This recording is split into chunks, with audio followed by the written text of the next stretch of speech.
I'm going to start out. I'm going to check my seatbelt is properly mounted and secured top and bottom. It has no rips, tears, or frays. It latches and it unlatches. I'll wear my seatbelt for the rest of the pre-trip. I'll next check my safety equipment. I have a properly rated, properly filled, properly mounted fire extinguisher.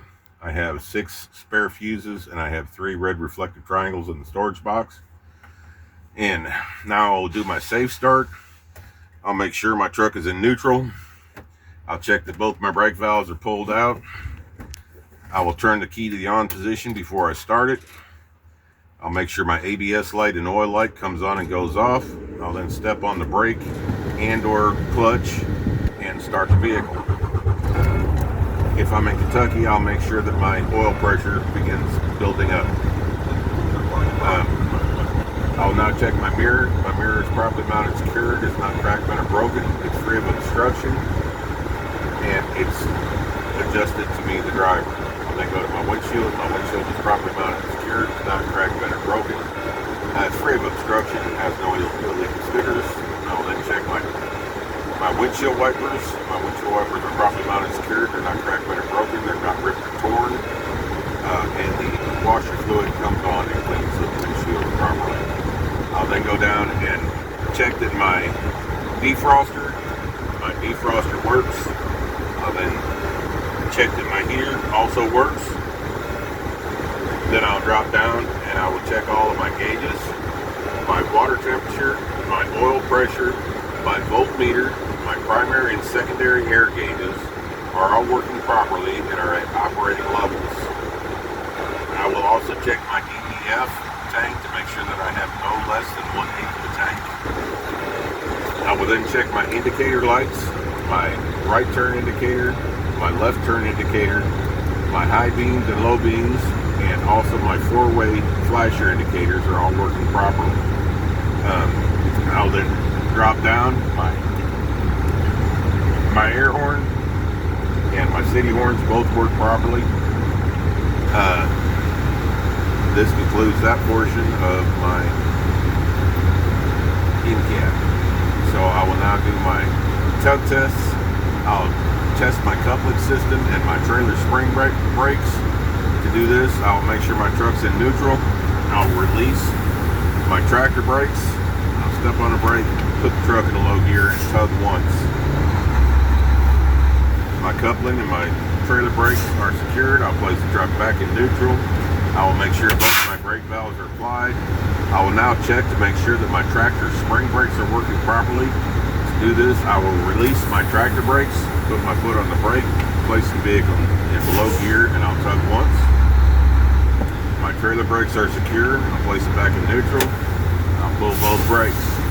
I'll now do my simulated service brake test. I'll say this but not perform it. I'll make sure my truck is in neutral. Both brakes are engaged. Now I'll place my truck in low gear, release both my brakes. I'll roll forward to 5 miles an hour. I will firmly step on the brake pedal while lightly holding the steering wheel, ensuring that the truck doesn't pull to the left or the right that could indicate damage. Okay, so whoever's in that seat will now say, begin your air test below 90 psi. I'll lightly fan my brakes off until my gauges, the first gauge comes below 90 psi. I will now build my air pressure back up to between 120 and 140 psi, ensuring that my air compressor governor is working properly. To do this, I'll rev the truck up to about 1,000 RPM. I'll be listening for a whooshing sound.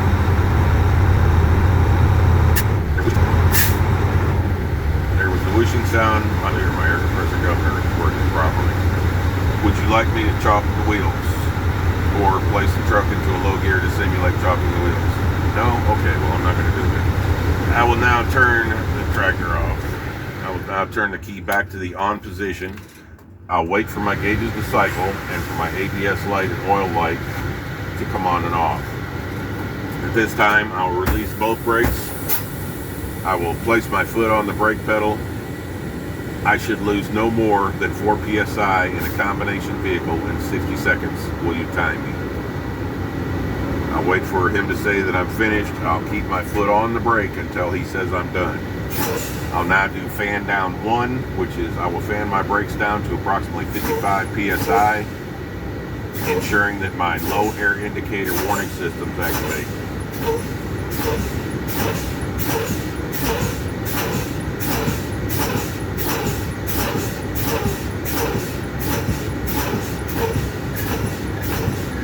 My low air indicator warning lights have come on. My low air indicator warning buzzer does not work in this truck as the engine is not running.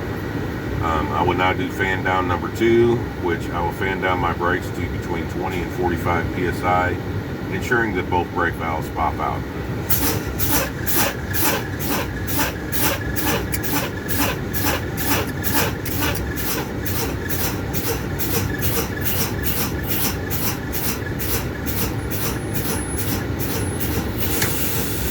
Both brake valves have topped out. This concludes my in-cab inspection and performance safe start.